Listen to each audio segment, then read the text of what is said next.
At 20, I became known for two things. First, I weighed over 200 pounds, yet I still ended up dating Christian Fairmont, the coldest and most unattainable man in our circle. Second, I turned down Christian's proposal, changed my name, left the country, and became the one woman no one dared mention. Around him, the forbidden, unattainable love he could never let go. For the next 5 years, Christian shut himself away in a church and refused to see anyone. Just when everyone thought he was about to become a priest, he suddenly announced his engagement. He made such a spectacle of it that even I heard about it all the way in Gold Ridge. That alone showed how much he valued his bride Tobe. I booked the first flight home that same night. Everyone who saw me reacted the same way. First, they stared at how completely I had changed, how much weight I had lost, how I looked like a different person. Then they sighed, "Juliana, you came back too late." Even Christian looked at me with cold, distant eyes when you walked away and left me behind. "Did you ever think that 5 years later you'd regret it?" Regret? I shook my head. I don't regret it. I was already married and had a child. I did not return to Imperius for Christian Fairmont. When newspapers and Gold Ridge began flooding the headlines with news of his engagement, my father called. "We finally got a lead on your mother's belongings." That was why I booked a flight that same night. By the time I landed in Seattle, rain was pouring down. I dragged my suitcase toward the underground parking garage and quickly located the car my father had arranged, matching the license plate he had given me. The moment I opened the door, my breathing halted. Christian sat in the back seat. He wore a perfectly tailored suit, and 5 years had done nothing to soften his distant, untouchable air. He looked exactly as I remembered. Old, restrained, and untouchable. I thought I had the wrong car and began to close the door, but he spoke first. "Wrong car?" "No, I came to pick up Jessie for Mr. Winslow. I just happened to be picking you up as well." The name caught me off guard. Jessica Winslow was my father's affair child, only 6 months younger than me. I stared at Christian's profile. A moment later, the truth settled into place. His fiancée and Jessica were the same person. He noticed my reaction and lifted a brow. "My engagement was announced, and you rushed back almost immediately. You obviously care a great deal, yet you pretend not to know who I'm marrying. Juliana Winslow. Do you ever get tired of acting?" The mockery in his voice was unmistakable. I took the front passenger seat. My hand paused on the seatbelt. "I came back to deal with something personal, not because of you." He let out a quiet scoff as if I had told him a joke. "If you're going to make excuses, at least make them convincing." It's true. And while I was abroad, I never finished. Before I could say that I had gotten married and had a child, a woman's voice called from nearby. "Chris, come help me with my suitcase." "I can't push it." Christian stepped out. In the rearview mirror, I watched him take Jessica's suitcase, then pull her into his arms. With easy familiarity, she said something in a spoiled, sugary tone. Her gaze drifted toward the car, met mine in the mirror, then slid away at once. They got back in. Jessica gave Christian an exaggerated kiss, then turned to me as though she had only just noticed me. "Julie, Dad said you might be coming back soon." I didn't believe him. "I can't believe it's really you." She looked me up and down. "You've lost so much weight. I almost didn't recognize you. Were things that hard for you overseas? Since you're back this time, maybe you should stay. Chris and I are getting married soon. You can come to the wedding." Her voice trailed off, then the color drained from her face. "Julie, you didn't come back to steal the groom, did you?" I almost laughed in disbelief. I had just opened my mouth when Christian spoke first. "Don't worry, I won't let anyone disrupt our wedding." He reached over and ruffled her hair with surprising gentleness. Jessica still looked uneasy. "But everyone says she was your unattainable love. Now that she's back, am I supposed to step aside?" "There was never any unattainable love. That was all made up. Stop overthinking it. You're the only one in my heart," Christian answered without hesitation. As he spoke, he flicked a glance at me. I had already closed my eyes. After more than 10 hours in the air, every part of me ached. The atmosphere between them made it clear. There was no place for me in that car. Since that was the case, I might as well rest. The air inside the car seemed to tighten for a moment. Then Christian said, his voice, "Hard drive." The car pulled into the rain. I listened to it drum against the windows. My mind had just begun to drift when Jessica woke me again. "Julie, the designer, just called. My wedding dress is ready and I'm going to try it on now. Do you want to come with us?" I opened my eyes. The exhaustion had not lifted. "No, I want to go back to the old estate first." Something in Christian's expression shifted, as though he had seen through me. Jessica said it for him. "So, you don't want to come? Because you can't stand seeing me in a wedding dress next to Chris." They both seemed utterly convinced that I had come back for him. A headache began to build behind my eyes. I pressed 2 fingers to my temple and explained again. I came back because I have something to handle. It has nothing to do with your marriage. The next second, the car slammed to a stop at the side of the road. Christian's voice turned sharp. If this has nothing to do with us, then get out. We are not going the same way from here. Jessica handed me an umbrella at just the right moment. With a faint smile, I said nothing. I opened the door and stepped out. By the time I grabbed my luggage, the car was already gone. It sped off, splashing roadside water all over me. Meanwhile, the umbrella was broken. I struggled with it for a long time, but it would not open. Within minutes, I was soaked through the rain, fell too hard to catch a cab, finally found a spot with a little cover, then called my best friend, Rachel Tanner, and asked her to pick me up. While I waited, I checked my phone and saw a voice message from my husband, Virgil Carrington. He had sent it an hour earlier. I tapped it open and my daughter's voice came through at once. Mommy, Daddy said my visa should be ready soon. Just 10 more days, and I can come back to Imperius with Daddy to find Mommy. Her soft voice brought a smile to my face. Before I realized it, it was already late at night in Goldridge. Virgil and Anna were probably asleep. So, I did not start a video call. I sent back a gentle voice reply instead. After I closed my chat with Virgil, I saw a new post from Jessica. My sister's back in the country. It should be a happy thing, but for some reason I feel a little sad. The attached photo showed my side profile as I slept in the car. The comments had already exploded. Oh, my God. Juliana is back. She actually got this skinny. Why did she come back now? Is she trying to steal the groom? She can try all she wants. Chris has moved on. It doesn't matter how much she changed. She came back too late. Sending hugs. Jesse, you treated Juliana like a sister. And she comes back just to steal your man? Shameless. At the very bottom was Christian's reply. Don't be upset. Only you will ever be my Mrs. Fairmont. Jessica replied with a heart.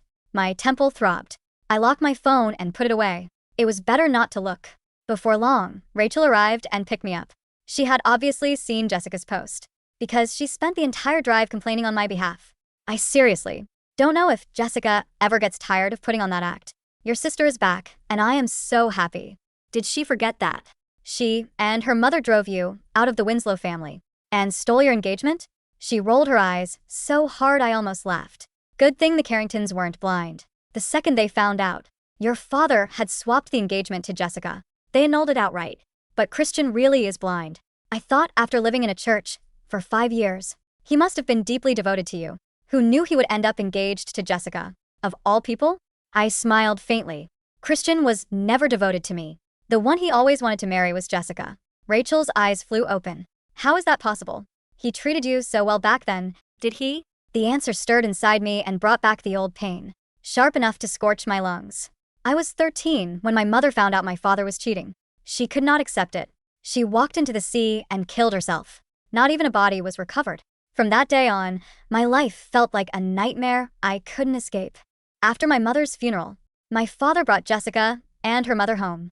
They took my room, sold my mother's belongings whenever they pleased, and framed me more than once. In the end, they pushed my father into throwing me out of the house.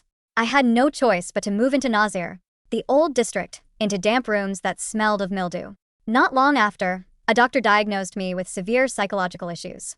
The medication caused my weight to climb until I reached 200 pounds.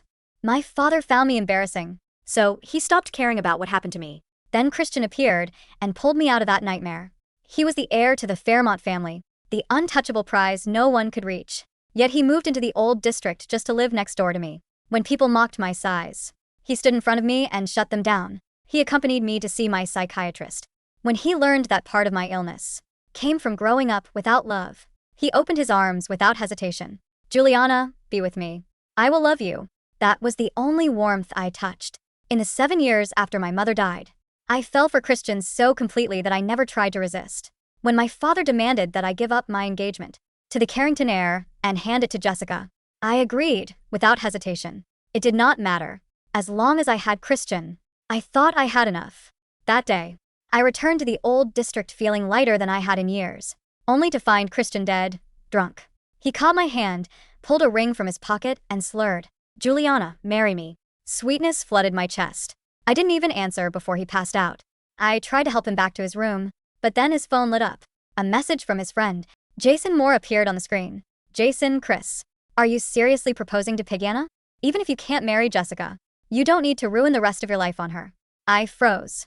A second later, I realized Piggiana meant me. My whole body went rigid. My hands shook as I picked up his phone and scrolled through his earlier messages.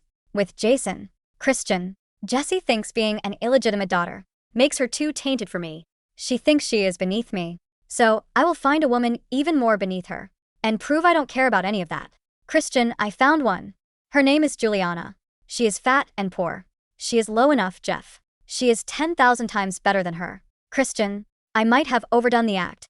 That fatty is so in love with me now. I'm honestly worried she will cling to me when I dump her. Christian, turns out Juliana is Jessie's sister. She has been bullying Jessie for years. And she even shoved the engagement she didn't want onto Jessie. Christian, I want to tear Juliana apart. But Jessie doesn't want me to hurt her. She says that is still her sister. So she asked me to treat her well. Christian, treat her well, fine. I might as well marry her that way. Even if I can't marry Jessie. Jessie, and I will still end up as family. I felt as if I had been dropped into an ice pit. That was the truth. Christian had never loved me. Not once. Every bit of tenderness, every moment he protected me, every soft word he had given me had been false. I was a tool he used to prove a point, a backup choice he reached for in his own despair. The image of my mother walking into the sea, after learning she had been betrayed, flashed before my eyes. I clutched my aching chest as tears streamed down my face. That same night, I booked a flight out of the country and changed my name. From that moment on, Christian and I had nothing to do with each other. Julie Rachel's voice pulled me back to the present. We're here. I turned my head and saw the familiar estate. A dozen emotions hit me at once. Ever since they threw me out at 13, I had not returned in 12 years. When I walked in, my father sat on the living room sofa. The moment he saw me, his expression changed. You've lost weight. I nodded. I had no interest in small talk. You were so mysterious on the phone. Can you tell me about my mother's things now? No, Rus. Go sleep off the jet lag first, he said. I was exhausted enough that I did not argue. I followed the housekeeper to a guest room. When I woke, it was already noon the next day. I headed downstairs for something to eat, but the moment I reached the landing, I heard laughter spilling from the living room.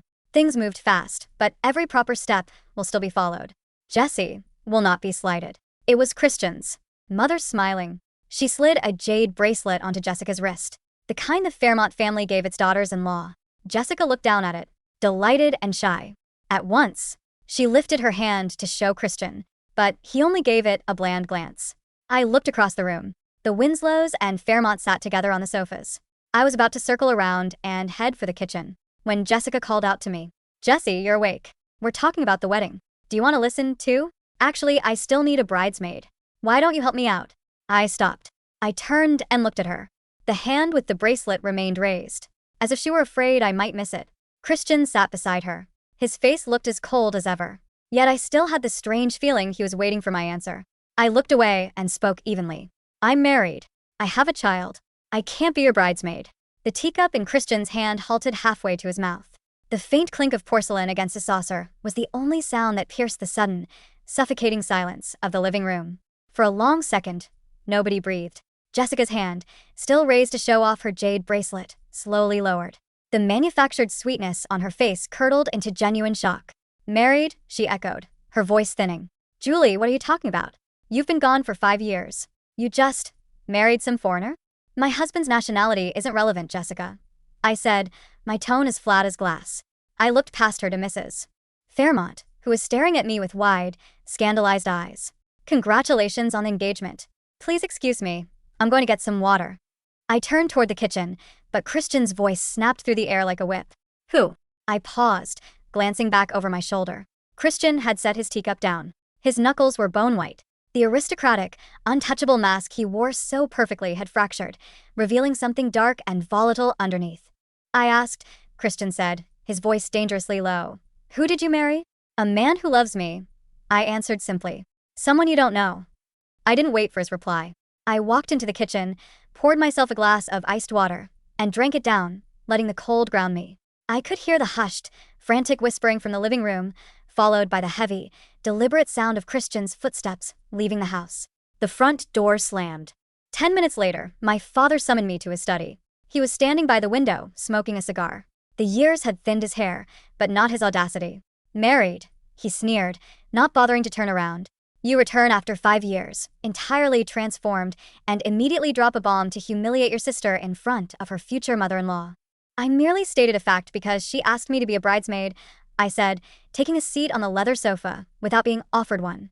I didn't come here to play house, Dad. You said you had a lead on my mother's belongings.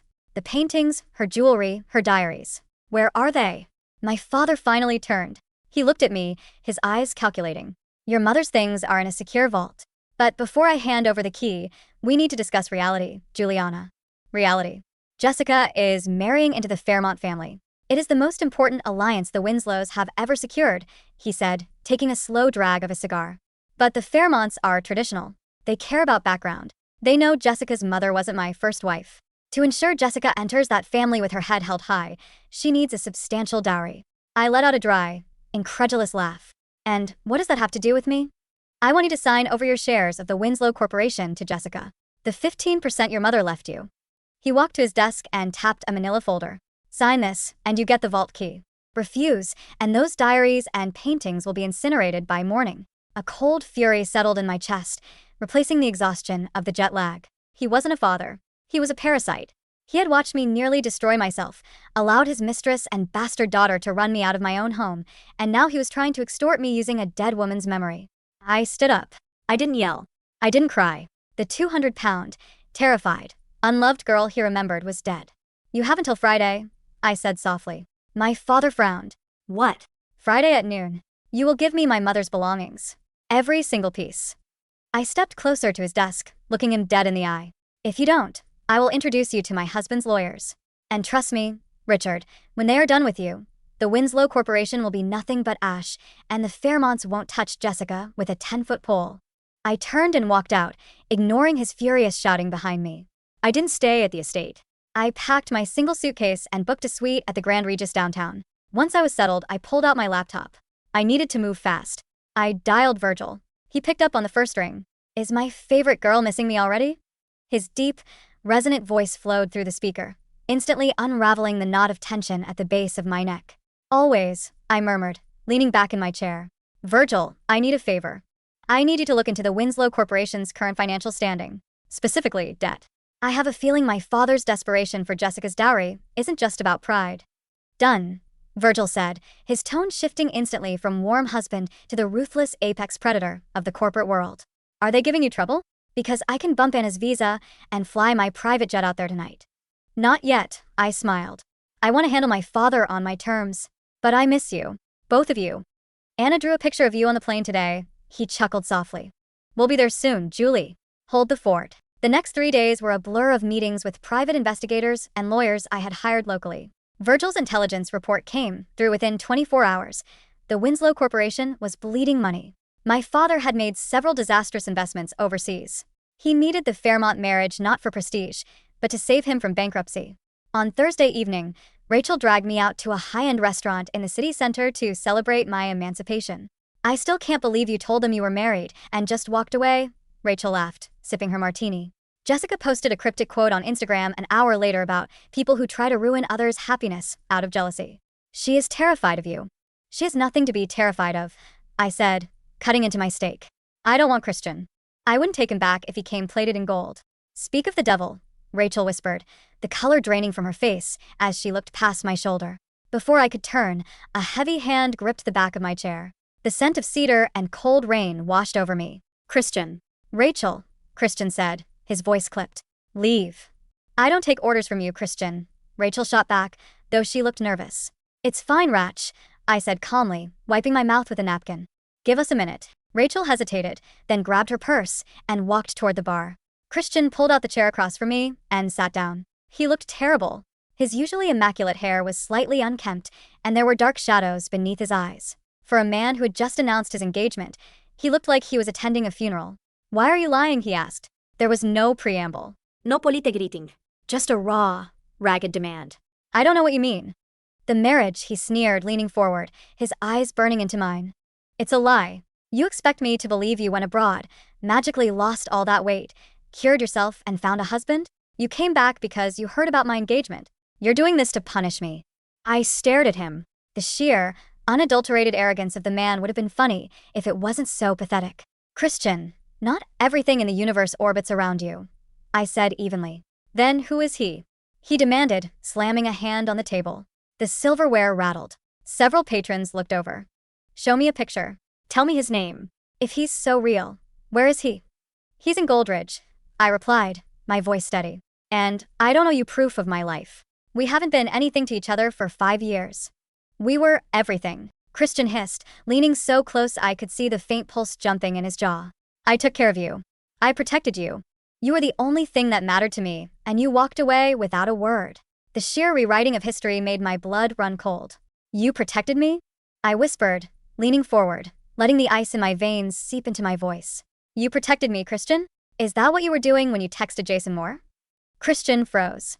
The breath hitched in his throat. Is that what you were doing when you called me Piggiana? I continued, my voice dead silent, but carrying the weight of an executioner's blade. When you told Jason that I was just a fat, poor backup choice. A pawn to prove to Jessica that you didn't care about status? When you said you were afraid the fatty would cling to you? Christian's face went chalk white. His lips parted, but no sound came out. The arrogant, untouchable air looked as if he had just been shot in the chest. I saw your phone that night, I said, feeling a profound sense of closure wash over me. The night you proposed. I saw the messages. I saw what I really was to you. Juliana. His voice was a broken rasp. Juliana, no. You don't understand. I was stupid. I was angry at Jesse, yes, but after a while, it wasn't an act. I swear to God, it wasn't an act. I loved you. You loved the power you had over a broken girl. I corrected him. You loved playing savior, but you didn't love me. And even if you did, it was built on poison. I stood up, tossing a few bills onto the table. Don't ever approach me again, Christian. Go marry Jessica. You two deserve exactly what you'll get from each other. I walked away, leaving Christian sitting in the middle of the crowded restaurant, staring at the empty space where I had been, looking utterly, completely destroyed. Friday arrived. Instead of my father calling me to hand over the key to the vault, I received an invitation delivered by courier to my hotel room. It was an invitation to the Fairmont Winslow engagement gala held at the Fairmont family's private country club that evening. Attached was a handwritten note from my father. Your mother's things are at the venue. Come tonight, sign the papers, and take them, or they burn. He was forcing my hand, trying to make me publicly validate Jessica's position by attending as the supportive older sister. If I caused a scene there, I would look like the bitter, jealous ex. If I smiled and played along, I gave them the legitimacy they desperately needed. I checked my phone. A text from Virgil sat at the top of my screen. Landed. See you tonight, Mrs. Carrington. A slow, sharp smile spread across my face. I called the front desk. Send up the hair and makeup team. And pull the black velvet dress out of my garment bag. By 8 p.m., I stepped out of a hired town car at the Fairmont Country Club. Flashbulbs went off like lightning as reporters clamored at the barricades. I walked the red carpet with my spine straight. I wore a backless, floor-length black velvet gown. My hair was swept up and the only jewelry I wore was my diamond wedding band. When I entered the grand ballroom, heads turned. The whispers started immediately. I had been the joke of this social circle 5 years ago, the overweight, pathetic girl who trailed after Christian. The woman walking through the doors now was someone they didn't recognize. Jessica spotted me first. She was draped in custom white silk, clinging to Christian's arm. When she saw me, her smile faltered, a flash of pure envy crossing her features before she masked it. Christian, beside her, looked up. When his eyes met mine, he stopped breathing. He looked physically ill. Jessica tugged him forward, marching straight toward me. My father trailed behind them, a smug look on his face. Julie, Jessica chirped, her voice carrying over the string quartet playing in the corner. You actually came. I was so worried your husband wouldn't let you out of his sight. Where is he, by the way? Couldn't afford the flight? A few socialites standing nearby snickered behind their champagne flutes. He's running a little late, I said smoothly. I looked at my father. The key, Richard. My father pulled a folded document from his breast pocket. Sign the transfer of shares first, Juliana. We do this cleanly. I told you I'm not giving Jessica my mother's shares, I said, my voice carrying. I am here for the belongings you stole. Jessica let out a dramatic sigh. Julie, please don't do this tonight. Don't make a scene because you're still hung up on Chris. I know it's hard seeing us together, but making up a fake husband and trying to ruin my night won't make Chris love you. Christian abruptly pulled his arm out of Jessica's grip. Shut up, Jesse, he muttered, his voice ragged. Jessica blinked, stunned. Chris. Before anyone could say another word, the heavy double oak doors of the ballroom swung open with a resounding thud. The string quartet faltered and stopped. The room went dead silent. A man walked in. He was tall, broad-shouldered, and exuded an aura of such absolute, terrifying authority that the crowd instinctively parted for him. He wore a bespoke charcoal suit, his dark eyes sweeping the room with the casual indifference of a king surveying a lesser kingdom. In his arms, dressed in a tiny ruffled dress, was a 4-year-old girl with my eyes and his dark hair. Virgil Carrington. The Carrington family was old money. The Fairmonts were rich, but the Carringtons owned the banks the Fairmonts borrowed from. Virgil was a ghost in these circles, a man who operated on a global scale and rarely bothered with local society politics. My father's jaw dropped. The cigar practically fell from his fingers. Anna spotted me instantly. Her face lit up. "Mommy." The word echoed in the silent ballroom like a gunshot. Virgil strode directly to me. The crowd watched in stunned, breathless silence. When he reached me, his cold, terrifying demeanor melted into a smile that made my heart flutter just like it had on our wedding day. He set Anna down, and she immediately wrapped her arms around my legs. "Sorry I'm late, darling," Virgil said, wrapping an arm around my waist and pressing a kiss to my temple. The traffic from the private airfield was atrocious. He turned, his arms securely around me, and faced my father, Jessica, and Christian. Christian looked like a man who had just watched his own executioner sharpen the axe. His eyes darted from me, to Virgil, to the little girl hugging my knees. The realization of what I had said, "I'm married, I have a child," finally settled into his bones, crushing him under its weight. "Lord Carrington," my father stammered, stepping forward, his face pale and sweating. We had no idea you were in Seattle. If we had known." "Save it, Winslow," Virgil said, his voice dropping 10 degrees. The warmth was gone, replaced by pure ice. "I'm not here for your cheap champagne. I'm here because my wife told me her father was attempting to extort her." The whispers in the crowd exploded. His wife, Juliana Winslow, is married to Virgil Carrington? Jessica's face twisted in denial. No, that's impossible. Julie, you were engaged to him years ago, but the Carringtons annulled it." Virgil looked at Jessica as if she were a stain on the floor. "My father annulled the engagement because your father attempted to swap Juliana out for you, an illegitimate daughter. We had no interest in marrying into trash. I met Juliana independently in Goldridge 3 years ago. I fell in love with a woman of grace, brilliance, and strength. A stark contrast to the family she left behind." He signaled with his free hand. His assistant stepped forward from the crowd, carrying a heavy metal lockbox, and handed it to me. My breath caught. It was my mother's lockbox. "How did you?" I looked up at Virgil. "I bought the debt on the Winslow Corporation yesterday morning," Virgil said loudly, ensuring every reporter, investor, and socialite in the room heard him. "Your father's company is heavily overleveraged. When the bank called in the loans this afternoon, he defaulted. His assets were seized an hour ago, including the vault contents.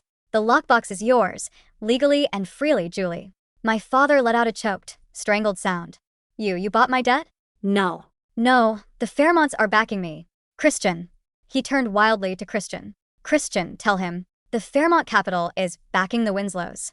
Christian didn't look at my father. He didn't look at Jessica. He was staring at me. His eyes were red-rimmed, swimming with a grief so profound and absolute it looked like it was physically tearing him apart. He looked at Virgil's arm around my waist. He looked at my daughter holding my hand.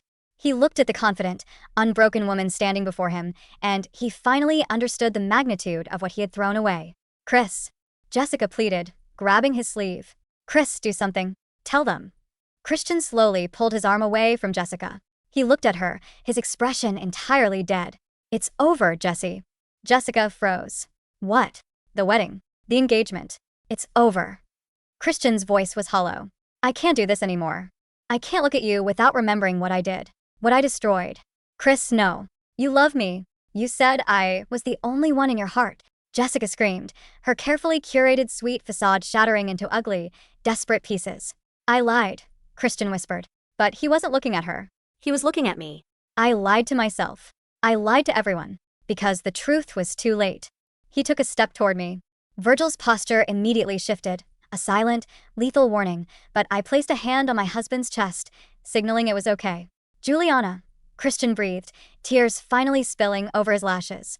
"If I had told the truth that night, if I had admitted I loved you, would you have stayed?" The ballroom was dead silent. Every ear strained to hear my answer. I looked at Christian Fairmont. I looked at the man who had pulled me out of the dark, only to drop me into a deeper abyss. And looking at him now, stripped of his arrogance, weeping in front of the city's elite, I realized I felt absolutely nothing. No anger. No cat. Just profound apathy. "No," I said softly, "because the man I loved never existed. He was just a mask you wore." I'm just grateful it slipped before I gave you my life. I turned to Virgil. Can we go home now? Virgil's eyes softened as he looked down at me. Always. He picked up Anna, holding her securely against his shoulder. Taking my hand, he led us out of the ballroom. The crowd parted for us in stunned silence. As we walked out the grand doors, I heard the sound of Jessica shrieking in hysterics and my father shouting for his lawyers. But I didn't look back. Epilogue. The Seattle rain pelted against the window of the private jet as we broke through the clouds, leaving the gray city behind. The moment we leveled out, the sky turned a brilliant, piercing blue. Anna was asleep in the cabin's bed, exhausted from the excitement. I sat in one of the leather seats, my mother's lockbox open on my lap. Inside were her diaries, her favorite pearl necklace, and a small, framed photo of her holding me as a baby. Tears pricked my eyes, but they were tears of peace, not sorrow. Virgil sat across from me, a glass of scotch in his hand. He was watching me with that quiet, intense devotion that still gave me butterflies. Are you okay? He asked softly. I'm perfect, I said, closing the box and resting my hand on the cool metal. Over the next few weeks, the news out of Seattle was relentless. The Winslow Corporation officially filed for bankruptcy. My father was under investigation for corporate fraud. Jessica, dumped so publicly and spectacularly, became a pariah in the social circles she had once lorded over. She tried to sell her story to the tabloids, but Carrington lawyers buried her in cease and desists before a single word could be printed.